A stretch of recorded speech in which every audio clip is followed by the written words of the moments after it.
말씀의 제목을 이제 한번 같이 읽겠습니다.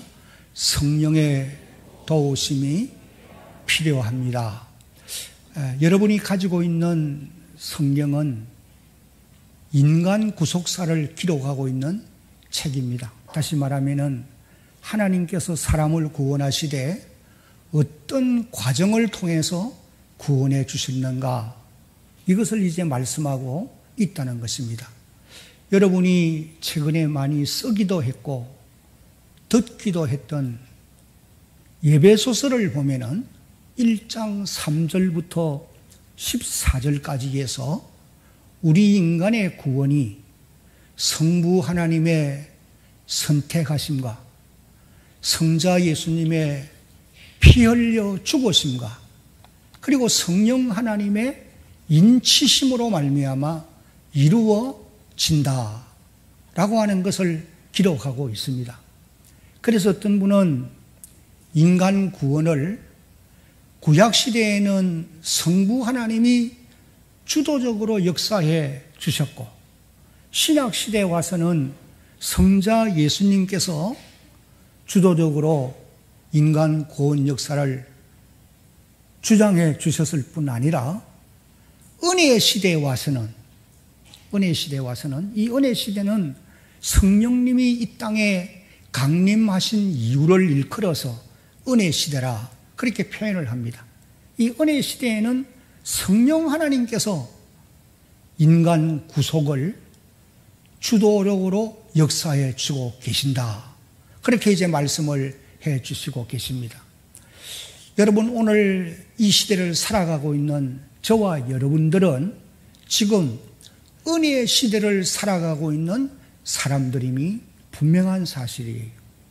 그러므로 오늘 우리 저와 여러분들은 이 시대의 구원 역사를 주관하실 뿐 아니라 오늘 우리의 생사화복을 주관하시고 또 우리에게 때를 따라 필요한 은혜를 공급해 주시며 우리의 약함을 아시고 우리를 붙드시고 인도해 가시는 성령 하나님의 도우심을 우리가 반드시 받고 살아가야 한다는 것입니다.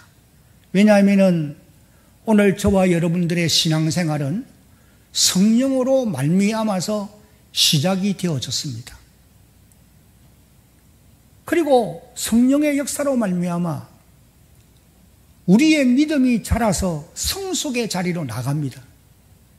그리고 한 걸음 나아가서는 성령의 도우심으로 우리 성도들의 삶이 풍성해질 수가 있기 때문인 것입니다.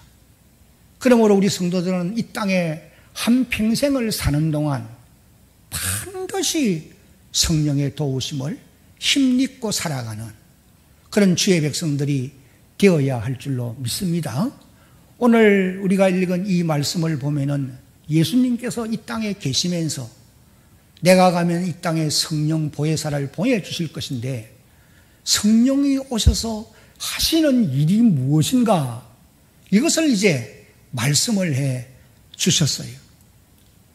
그러면은 첫째로 성령님은 우리 성도들의 보혜사로 이 땅에 오신 분이시다, 이것을 이제 예수님께서 말씀을 하시고 계십니다. 여기 16절을 보면은 내가 아버지께 구하겠으니 그가 또 다른 보혜사를 너희에게 주사 영원토록 너희와 함께 있게 하리니, 그렇게 기록을 하고 있습니다. 이제 우리 15장 요한복음 15장 26절을 함께 한번 읽습니다. 내가 아버지께로부터 너희에게 보낼 보혜사 곧 아버지께로부터 나오시는 진리의 성령이 오실 때에 그가 나를 정언하실 것이요. 이 말씀에 보면은 성령님을 보혜사라 그렇게 표현을 하고 있어요. 이 여러분, 보혜사라는 말은 옆에서 도우시는 분, 또 위로자, 상담자, 보호자 등등으로 해석할 수 있는 그런 말씀인 것입니다. 그래서 성령님은 이 땅에 오셔서 오늘 우리 성도들 옆에 계시면서 도우시는 분이라는 거예요. 믿으시기 바랍니다. 성령은 힘들고 어려운 세대를 살아가는 오늘 우리들 곁에서 우리의 연약함도 아시고 늘 도움의 손길을 펼쳐주시고 능력의 그 오른손으로 우리를 붙들고 가시는 보혜사라는 것입니다. 그런데 요한 1서 2장 1절 말씀을 보면은 사도 요한이, 예수님의 제자 사도 요한이 예수님을 가르쳐서도 보혜사라, 그렇게 이제 표현을 하고 있는 것을 우리가 볼 수가 있습니다. 요한 1서 2장 1절 말씀을 한번 읽어봅니다. 나의 자녀들아, 내가 이것을 너희에게 쓰면 너희로 죄를 범하지 않게 하려 함이라. 만일 누가 죄를 범하여도 아버지 앞에서 우리에게 대언자가 있으니 곧 의로우신 예수 그리스도시라. 여기 대언자가 있으니, 이 말은 다른 말로 보혜사가 계시니, 그런 뜻입니다. 그러니 예수님은 오늘 우리 성도들뿐 아니라 예수님이 땅에 계시는 동안에 그 세대 사람들에게 보혜사로서 역사하고 계셨다는 것입니다. 여러분, 우리가 복음서를 읽어보면은 예수님께서 수많은 사람들에게 보혜사가 되어주신 것을 보게 되어져요. 그분은 어디를 가든지 가난한 자들에게 친구가 되고 가난한 자들에게 구원의 복음을 전하십니다. 여러분, 왜 가난한 자들에게 복음을 전하시느냐? 가장 중요한 목적은 복음으로 인하여 그들이 변화되고 영과 육이 하나님의 복을 받게 하기 위함이라고 하는 사실이, 나아가서는 각종 병으로 고난받는 분들의 병을 고쳐주시되, 보지 못하는 자를 보게 하고 걷지 못한 자를 걷게 하고 귀신들을 쫓아주시고 문둥병자들을 고쳐주시고 죽은 자도 살려주셨고 38년 된 병자도 고쳐주셨고, 그래서 마태복음 4장 23절을 읽어보면 예수는 모든 병과 모든 약한 것을 고치시더라, 그렇게 기록을 하고 있는 것입니다. 왜 예수님께서 그렇게 하셨느냐? 예수님께서 보혜사가 되어주시기 위함이라는 것입니다. 여러분, 예수님은 오늘도 저와 여러분들에게도 보혜사가 되시는 분이심을 믿으시기 바랍니다. 힘들고 어렵고 참 세상 살아가는 일이 결코 쉽지 않은 것 같습니다. 주변에 힘들어하는 사람들을 보면서 참 마음이 아픈 일들이 하나둘이 아니에요. 인간의 도움은 한계가 있어요. 사람의 도움은 너무나 부족한 것임을 깨닫게 됩니다. 그러나 여러분을 옆에서 돕기 위해서 보혜사로 계시는 우리 주님은 전능하신 분이시고, 또 이 땅에 우리를 돕기 위해, 보혜사로서 돕기 위해 오신 성령님은 한이 없이 넓고 크고 모든 것을 소유하신 그런 분이십니다. 그러므로 그분의 도움을 입고 살아가려고 노력하고 강구하는 하나님의 백성들이 되어지기를 주님의 이름으로 축복합니다. 그런데 오늘 여기 읽은 본문 말씀을 보면은 16절에 예수님께서 성령님을 가리켜서 자신과는 다른 보혜사라, 그렇게 이제 말씀을 하고 계십니다. 내가 아버지께 구하겠으니 그가 또 다른 보혜사를 너희에게 주사, 그렇게 말씀하세요. 그러니 예수님도 보혜사신데 성령님은 다른 보혜사라는 거예요. 근데 여기 다르다는 이 말의 의미가 우리가 이해를 좀 해야 될 부분이에요.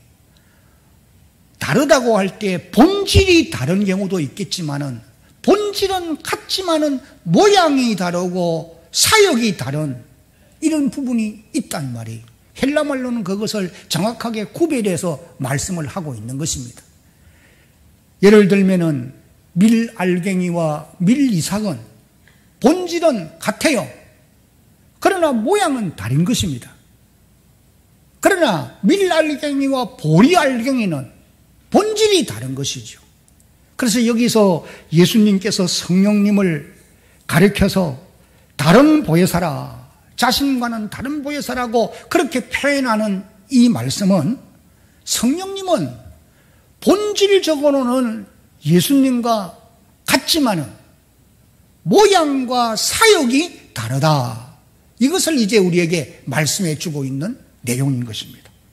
성령님은 예수님과 본질이 같아요. 왜냐하면 성령님은 예수님의 영이시기 때문입니다.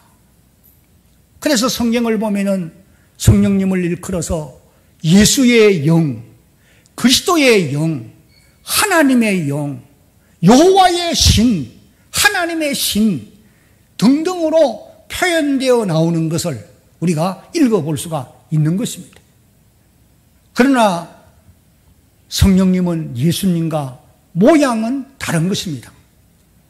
예수님은 우리가 아는 바대로 육신을 입고 사람이 되어 이 땅에 오신 하나님이세요. 그래서 요한복음 1장 14절을 보면은 말씀이 육신이 되어 우리 가운데 거하심에 우리가 그 영광을 보니 아버지의 독생자의 영광이요 은혜와 진리가 어떠하더라? 충만한 분이더라. 그 우리 육신의 눈으로 볼 수 있단 말이에요. 왜? 육신을 입고 오셨기 때문에. 그러나 성령님은 영으로 오신 하나님이십니다. 좀 더 구체적으로 말하면은 영으로 오신 예수님이세요. 영은 육체가 없기 때문에 눈으로 볼 수가 없는 것입니다. 그래서 성령님은 눈으로 볼 수가 없어요. 그리고 또 예수님과 성령님은 사역이 하시는 일에 차이가 있는 것입니다. 예수님은 육신을 입고 이 땅에 오셔서 인간 구원 역사를 이루시기 위해서 고난을 받고 자신이 십자가에 피 흘려 죽으시고 그리고 사흘 만에 다시 살아나심으로 구원 역사를 완성하신 것입니다. 그래서 누구든지 예수의 죽음과 부활을 믿으면 영생을 얻게 되고 거듭나게 되고 하나님의 자녀로 태어나게 되어지는 것입니다. 사도 바울이 그래서 로마서 4장 25절에서 예수는 우리의 범죄한 것 때문에 내어줌이 되고 우리를 의롭다 하시기 위하여 다시 살아나셨다 라고 선포하고 있는 것입니다. 그래서 예수님은 이 땅에 와서 하시는 사역이 가장 중요한 사역이 구원 사역이에요. 구속사를 완성하는 사역입니다. 그러나 성령님은 이 땅에 오셔서 예수님이 완성해 놓으신 이 구원 역사를 성도들 개인 오늘 저와 여러분 한 사람 한 사람에게 적용되어지도록 역사해 주시는 겁니다. 다시 말하면은 예수 그리스도를 구주로 믿을 수 있는 은혜를 베풀어 주신다는 것입니다. 이것이 성령님이 하시는 일 가운데 가장 중요한 일이에요. 사도 바울은 고린도전서 12장 3절을 통해서 누구든지 성령으로 아니하고는 한번 따라합시다. 예수를 주시라 할 수 없느니라. 예수님을 주님이라고 성령으로 아니하고는 할 수가 없다고 그랬어요. 그래서 로마서 8장 9절을 읽어보면 이렇게 말씀합니다. 이 말씀 한번 같이 읽겠습니다. 만일 너희 속에 하나님의 영이 거하시면 너희가 육신에 있지 아니하고 영에 있나니 누구든지 그리스도의 영이 없으면 그리스도의 사람이 아니니라. 사랑하는 성도 여러분, 오늘 저와 여러분들이 예수님을 눈으로 보지도 못했고 그분의 음성을 직접 귀로 들을 수도 없었고 여러분의 손으로 그분을 한 번도 만져보지 못했지만 예수님의 관한 말씀을 들을 때에 성령의 도우심으로 말미암아 믿어지게 된 줄로 믿으시기 바랍니다. 뿐만 아니라 그 믿음을 가지고 오늘도 주님을 바라보고 의지하며 주여 주여 부르면서 살아갈 수 있도록 역사해 주신 거예요. 이것이 성령께서 우리에게 베풀어 주신 가장 중요한 은혜요 축복인 것입니다.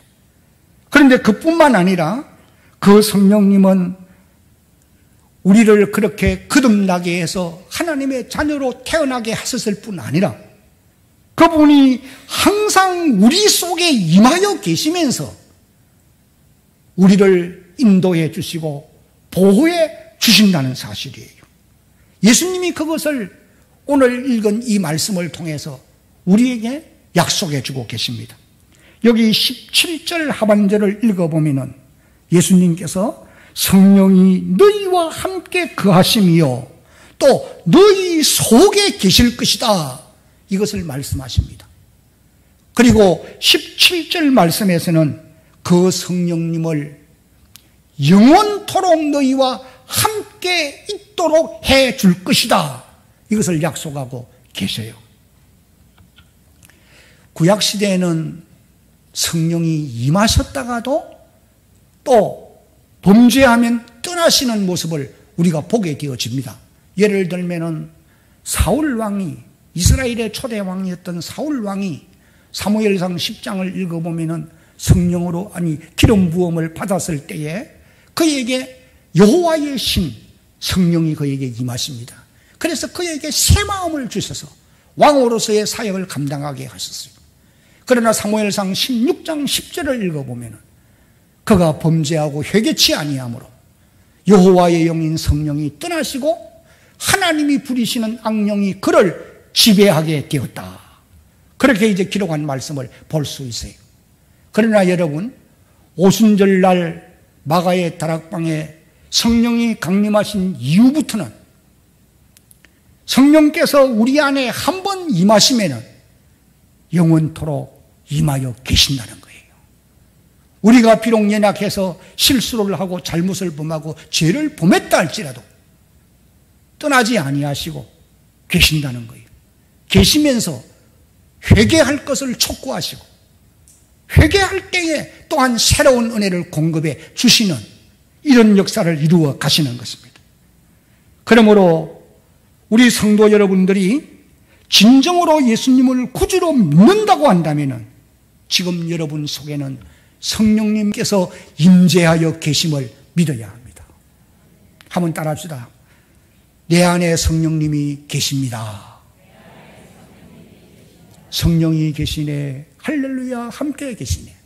좁은 길을 걸으며 밤낮 기뻐하는 이유는 주의 영인 성령이 나와 함께하기 때문이라. 우리가 찬송을 부르지 않습니까? 그런데 그 성령님이 내 안에 계시면서 우리에게 무엇을 요구하고 계시고 무엇을 할 수 있도록 도와주시느냐, 이걸 여러분들이 깨달아 알 수 있기를 바라요. 내 안에 영원토록 임하여 계시는 그 성령님께서는 여러분들로 하여금 예수님이 이 땅 위에 계시는 동안에 육신을 입고 이제 행하시는 그 사역들, 보혜사로서의 역사를 이루었던 그 일들, 그런 일들을 우리들로 하여금 감당하기를 원하시고 감당할 능력도 주시고 감당하라고 말씀하고 계신다는 사실이에요. 요한복음 14장 12절을 보면은 예수님이 우리에게 이렇게 말씀하세요. 내가 진실로 진실로 너희에게 이르노니 누구든지 나를 믿는 자는 내가 하는 일을 그도 할 것이요 또한 그보다 큰 일도 할 것이니라. 이는 내가 아버지께로 가기 때문이다. 그러므로 너희는 내 이름으로 살아계신 하나님 앞에 무엇인지 구하라. 그리하면 내가 시행하리라. 주님이 이루어 주신다는 거예요. 그러므로 오늘 우리 성도 여러분들은 내 안에 계시는 이 성령님을 의지하고 이 성령님께서 우리로 하여금 기도하게 하시는데, 예수의 이름으로 여러분들이 성령을 힘입어 구하게 되면은 예수님이 하시던 그런 사역들을 감당할 수가 있게 되어진다는 거예요. 믿으시기를 바랍니다. 내가 어떻게 그런 일을 할 수 있을까? 이 부족하고 연약한 내가, 이 흠도 많고 점도 많은 내가. 그러나 여러분들도 여러분 속에 계시는 성령님께서 하게 하시면은 할 수 있게 될 줄로 믿으시기를 바랍니다.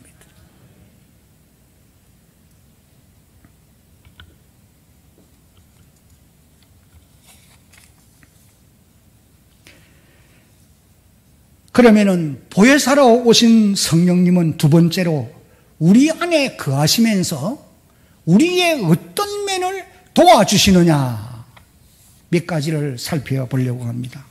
첫째는 우리의 연약함을 어떻게 한다고요? 도우세요. 로마서 8장 26절에 보면은 이와 같이 성령도 한번 따라합시다. 우리의 연약함을 도우시나니, 우리의 연약함을 도우시나니 그렇게 기록을 합니다. 우리 인생은 영육간이 연약한 존재라고 지난 시간에 말씀을 드렸어요. 그래서 성경이 비유적으로 인간의 연약성을 잠시 보이다가 없어지는 안개와 같은 존재라고도 했고 또 질그릇 같은 존재라고도 했으며 들의 풀과 같고 그 모든 영광은 풀의 꽃과 같다라고도 말씀을 하셨고 이사야 42장에서는 상한 갈대와 같고 끄져가는 등불 같은 연약한 존재라고 말씀을 하고 있는 것입니다. 그래서 사람은 누구나가 다 몸도 마음도 의지도 감정도 다 연약해요. 우리가 경험할 수 있는 일입니다마는 우리가 은혜를 충만히 받았다 하더라도 이 몸이 감기만 들어보세요. 꼼짝 못합니다. 우리의 마음도 다른 사람으로부터 말 한마디 잘못 들으면 상처가 되어서 그것 때문에 밤잠을 못 자는 이런 일들도 있다는 거예요. 우리의 감정도 조절이 어려워요. 우리의 의지도 내가 결심하고 다짐해 보지만은 작심삼일이 아니라 작심초석도 아니에요, 요사이는. 예. 그뿐만 아니고 영적으로도 참으로 무지한 자들인 것입니다.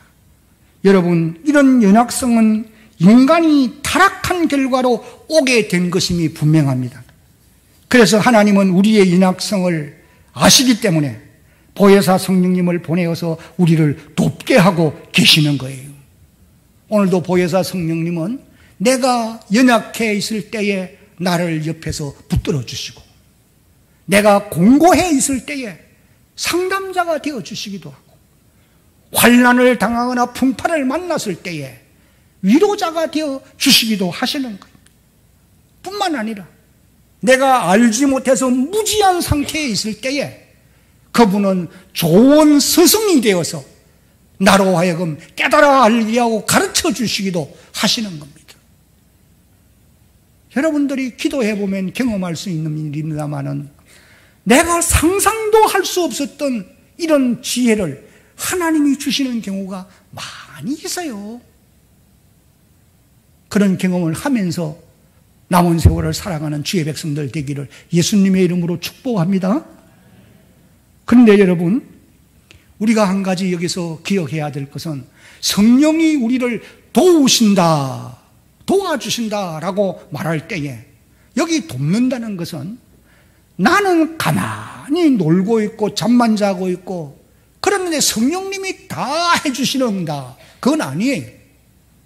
그래서 성령이 도우신다 이 말은 다른 말로 하면은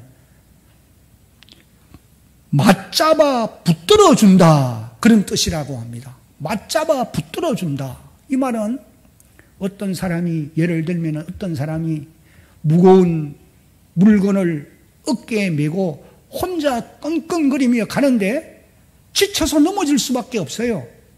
그럴 때 이제 옆에서 붙들어주는 거예요. 잘 지고 갈 수 있도록. 이런 것들을 일컬어서 성령이 붙들어준다, 그렇게 이제 표현하는 말씀이라는 거예요. 그래서 어떤 분은 이 말씀을 이렇게 해석을 합니다. 비유적으로. 운전면허증을 받아가지고 운전을, 도로주행을 바로 못하잖아요. 그러면은 도로주행 연습을 해요.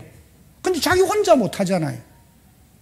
운전대에 내가 앉아 운전을 잡고 운전을 하지만은 옆에 선생님이 손으로 핸들을 같이 잡고 자기 발밑에 브레이크를 가지고 있어서 내가 잘못할 때는 브레이크를 자기가 잡아주고 핸들을 잘못 돌리면 이 사람이 바로 잡아주는 거예요.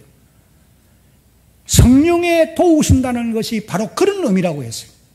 여러분들이 무언가를 해보려고 노력할 때에 성령님이 우리를 도와주시는 것이고, 기도하려고 노력할 때에 기도를 도와주시는 것이고, 여러분이 의롭게 살아가려고 발부둥 칠 때에 성령께서 의롭게 살아갈 수 있는 힘과 능력을 공급해 주신다, 그 말씀이에요. 이것이 성령이 우리를 도우시는 것이라고 말씀해 주고 있는 것입니다. 그러므로 성도 여러분, 오늘 우리는 우리의 연약성 때문에 보혜사 성령님께 늘 도와달라고 간구하는 그런 주의 백성들이 꼭 되기를 주님의 이름으로 당부합니다. 그 다음에 두 번째로 보혜사로 오신 성령님은 우리에게 진리를 깨달아 알게 하시는 것입니다. 여기 17절을 읽어보면은 그는 진리의 영이라 세상은 능히 그를 받지 못하나니 이는 그를 보지도 못하고 알지도 못함이라. 그러나 너희는 그를 아나니 그는 너희와 함께 거하심이요 또 너희 속에 계시겠음이라. 요한복음 16장 13절은 함께 한번 읽어봅니다. 그러나 진리의 성령이 오시면 그가 너희를 진리 가운데로 인도하시리니 그가 스스로 말하지 않고 오직 들은 것을 말하며 장래 일을 너희에게 알리시리라. 여기 진리의 영, 이 말은 진리를 깨닫게 하는 영이라는 의미예요. 보혜사 성령은 오늘 우리를 진리인 성경 말씀 가운데로 인도해서 하나님의 말씀을 읽고 들을 때에 깨닫게 합니다.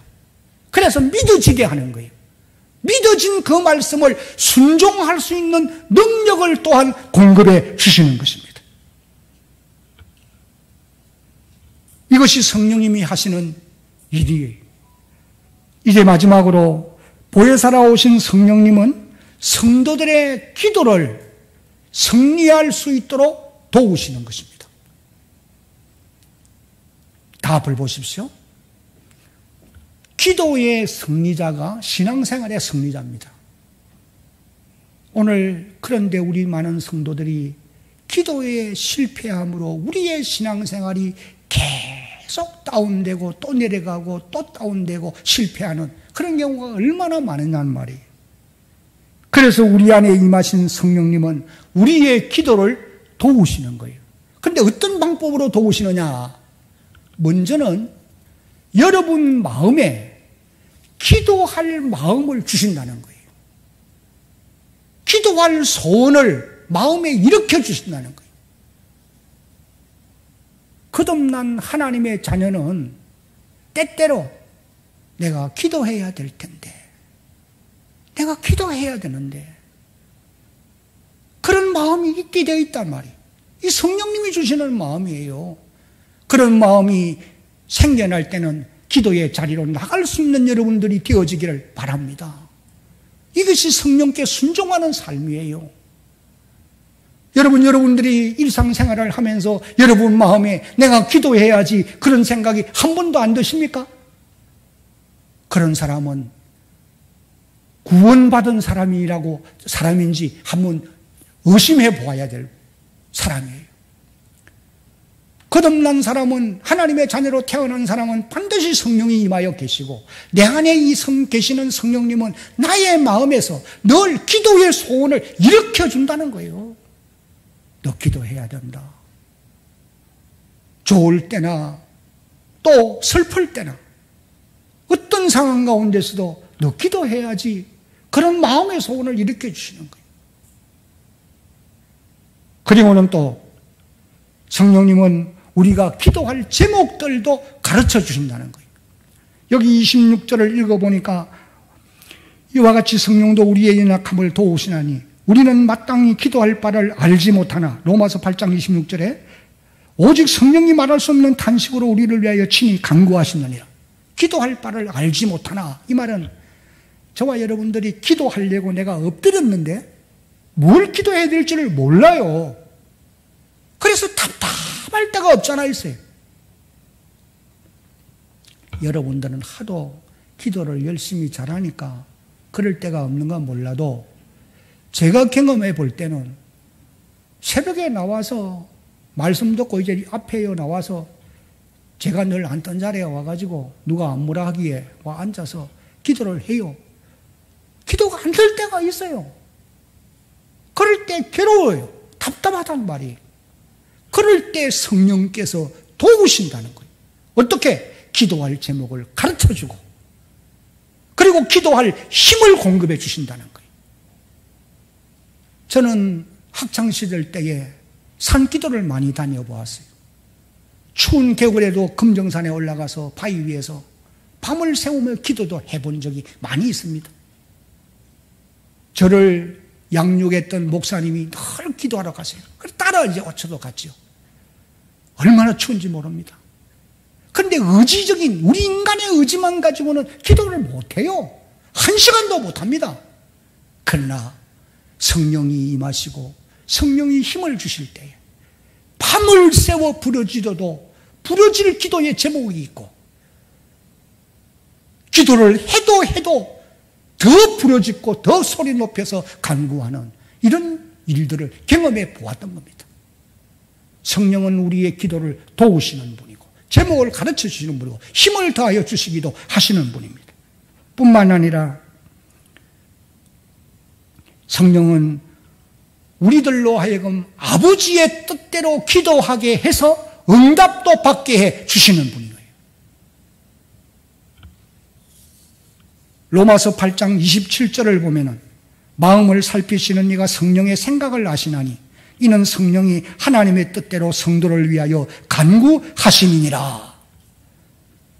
여러분, 성령은 하나님의 영이시기 때문에 하나님의 뜻이 무엇인지를 정확하게 알고 계십니다.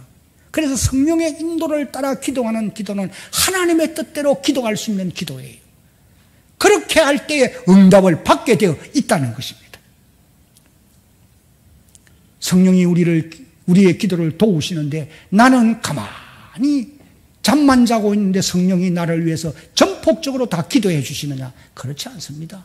여러분이 기도가 잘 안 될 때나 또 기도하기가 힘이 들어도 하려고 노력할 때에 도우실 줄로 믿으시기를 바랍니다. 나이가 들어보면 알 수 있습니다만은 나이가 들면 들수록 기도하기가 어렵습니다. 젊은 사람들은 나이가 많으면 할 일도 없고 기도나 하지. 그건 있을 수 없는 말이에요. 한번 따라합시다. 허리에 힘이 있어야 기도도 한다. 그렇어요. 연세가 들면 들수록 기도하려고 노력은 해야 되지만은 기도하기가 쉽지 않습니다. 그래서 갈수록 영성이 떨어지게 되어 있어요. 내가 아직도 힘이 있고 젊다고 생각하시는 여러분들이 기도하려고 노력하세요. 그럴 때에 성령께서 여러분에게 놀라운 은혜를 베풀어 주실 줄로 믿으시기 바랍니다. 이제 말씀을 맺습니다. 오늘 저와 여러분들은 성령의 도움을 받아야 될 연약한 사람들. 부흥사 찰스 핀이라고 하는 분이 이런 얘기를 해요. 죄인들이 회개치 않은 것이 죄인 것처럼 그리스도인들이 성령 충만하지 않는 것이 죄니라 라고 말씀을 하고 있습니다. 바라는 것은 여러분들이 열심히 기도해서 성령의 도움을 항상 받고 살아가는 복된 성도들 다 되시기를 예수님의 이름으로 축복합니다.